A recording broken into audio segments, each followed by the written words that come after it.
en cette journée dédiée à la vie consacrée, en communion avec tous nos ancêtres dans la foi, en communion avec notre Église diocésaine, avec toute l'Église.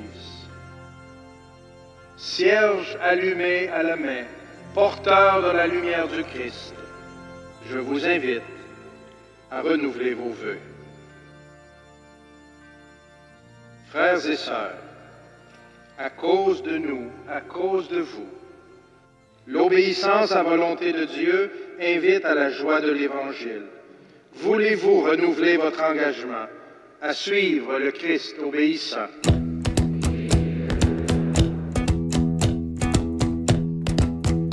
Il est venu par le vaste océan, poussé par le vent.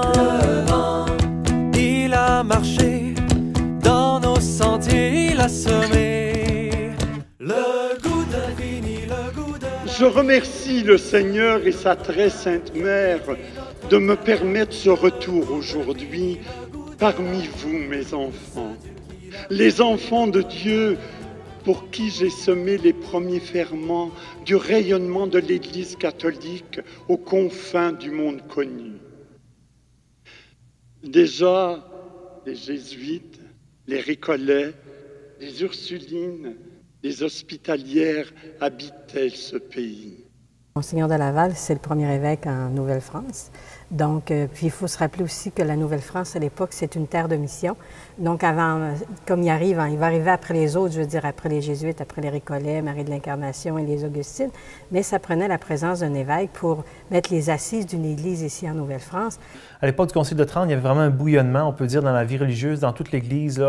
Bon, premièrement, il y a la réforme protestante, mais il y a aussi la réforme catholique. L'Église s'est renouvelée de l'intérieur.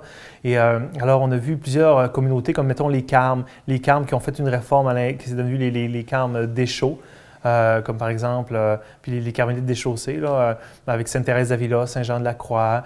Il y a la fondation des Jésuites.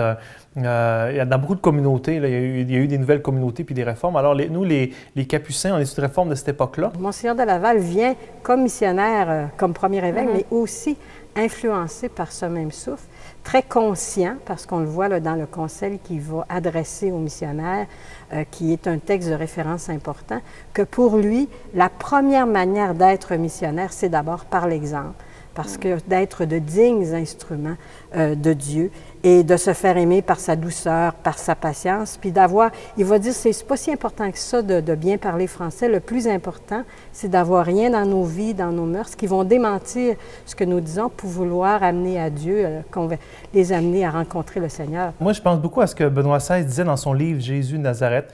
Il disait, qu'est-ce que Jésus est venu apporter? Il a dit, il n'a pas éliminé la guerre, il n'a pas résolu tous les conflits. Il a dit, Jésus, il a apporté Dieu.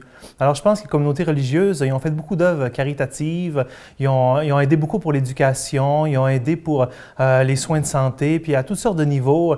Puis, mais vraiment, ils ont fait ça avec l'amour du Christ. Alors, ils ont beaucoup apporté Jésus puis Dieu à notre monde.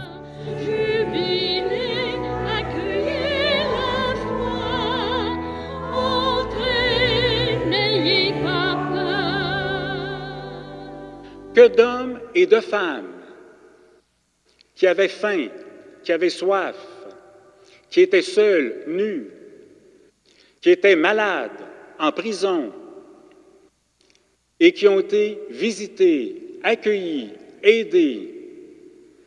Et cela à partir du début de la colonie. On dirait qu'à chaque fois qu'il y avait un besoin, une misère, il y avait une œuvre qui naissait. La première chose, il faut avoir à l'esprit que notre Église, l'Église canadienne, l'Église de la Nouvelle-France, elle est issue d'un souffle missionnaire inédit et dont la clé de voûte, c'est vraiment repartir du Christ.